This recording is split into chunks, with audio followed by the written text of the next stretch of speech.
Cuando estudiábamos sistemas de ecuaciones, veíamos primeramente la teoría general y luego nos restringíamos a sistemas de ecuaciones lineales. Ahora vamos a hacer lo mismo.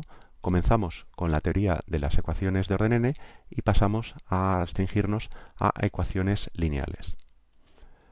Las ecuaciones lineales de orden n ya las veíamos en el primer vídeo y recordamos que tenían esta expresión. Era una ecuación en la cual la variable x y sus derivadas aparecían en forma lineal, es decir, con potencia unidad y multiplicadas por coeficientes que eran funciones que podían depender solamente de la variable independiente t. Luego teníamos un término independiente, un término inhomogéneo, un término de fuerza que solo dependía de la variable independiente t. Esta ecuación, lo mismo que cualquier otra de orden n, la podemos expresar como un sistema de ecuaciones de orden 1. Esto ya lo vimos en otro vídeo y si recordamos un poco, lo que hacíamos era simplemente llamar variable x1 a la variable x, variable x2 a la velocidad, variable x3 a la aceleración y así sucesivamente con el resto de derivadas. Si recordáis también, las primeras ecuaciones, las n-1 primeras ecuaciones, eran bastante sencillas porque eran de la forma x'1 igual a x2, etcétera, etcétera. Es decir, que los términos que nos aparecían eran simplemente monomios. Tan solo la última ecuación, la ecuación enésima, se veía contaminada por los términos de la ecuación que teníamos de partida. Y eso es lo que sucede aquí. En este caso, es un caso más sencillo, ya que tenemos una ecuación lineal, por tanto, el sistema que obtenemos es un sistema lineal de ecuaciones de orden 1.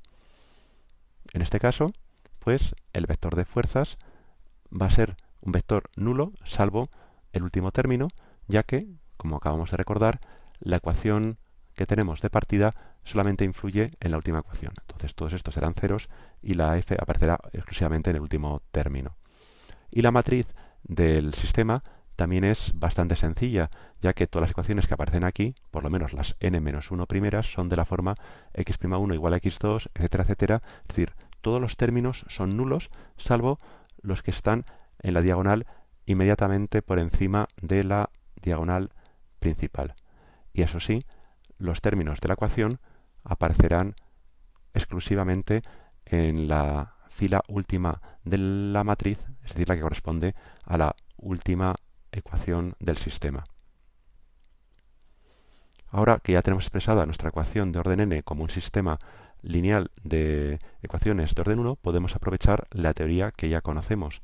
Sabemos que cualquier sistema lineal de orden 1 tiene por solución general una expresión de la siguiente manera, en la cual aparece un sumando que es la solución general del sistema homogéneo, es decir, sin términos de fuerza, más una solución particular del sistema completo. Aquí en este caso la calculamos utilizando la fórmula de Lagrange.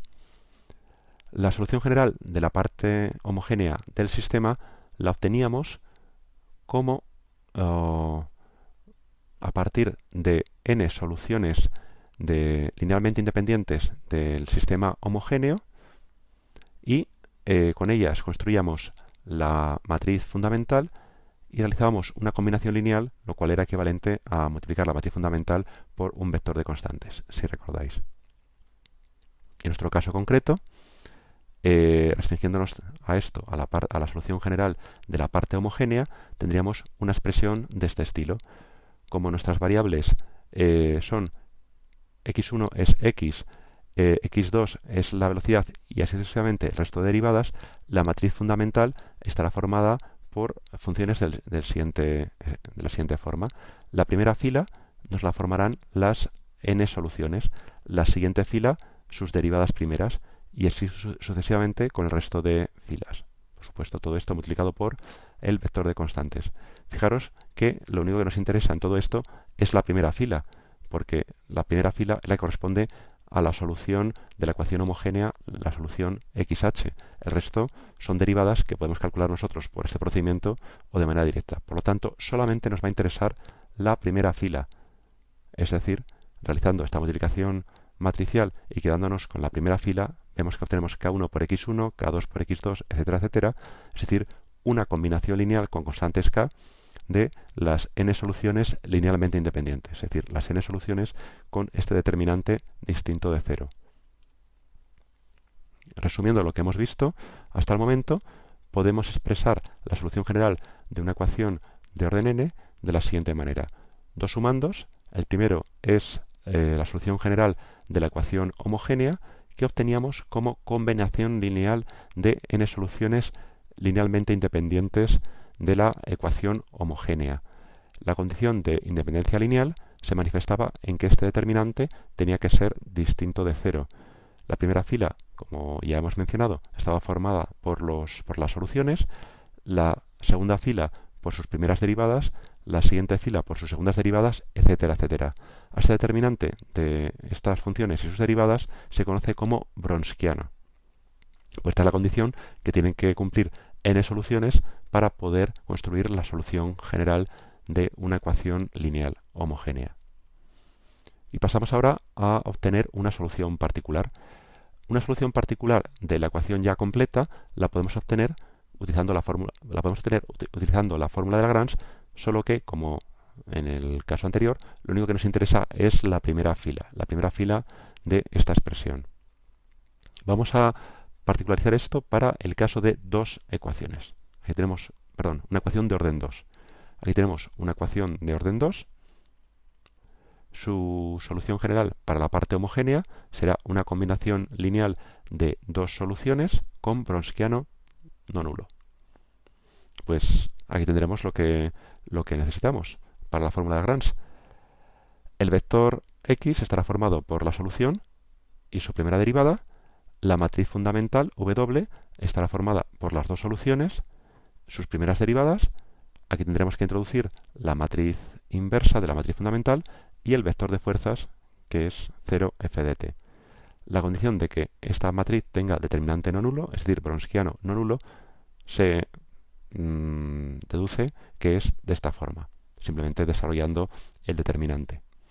Vamos a invertir esta matriz, obtenemos esta expresión y ahora tendríamos que multiplicar esta matriz por este vector y ya la única operación que tenemos que realizar sería esta, la integral de estas funciones y multiplicarla por esta matriz fila.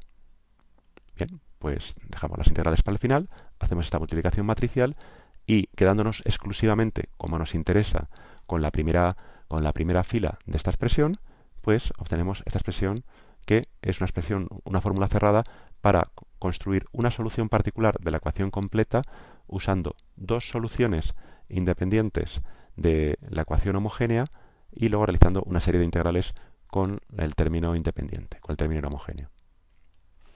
Resumimos un poco toda la información que hemos adquirido. Partimos de una ecuación lineal de orden n. Su solución general es suma de la solución general de la parte homogénea y una solución concreta de la ecuación completa. Para construir la solución general de la parte homogénea necesitamos n soluciones de esta ecuación homogénea que cumplan la condición de tener Wronskiano distinto de cero.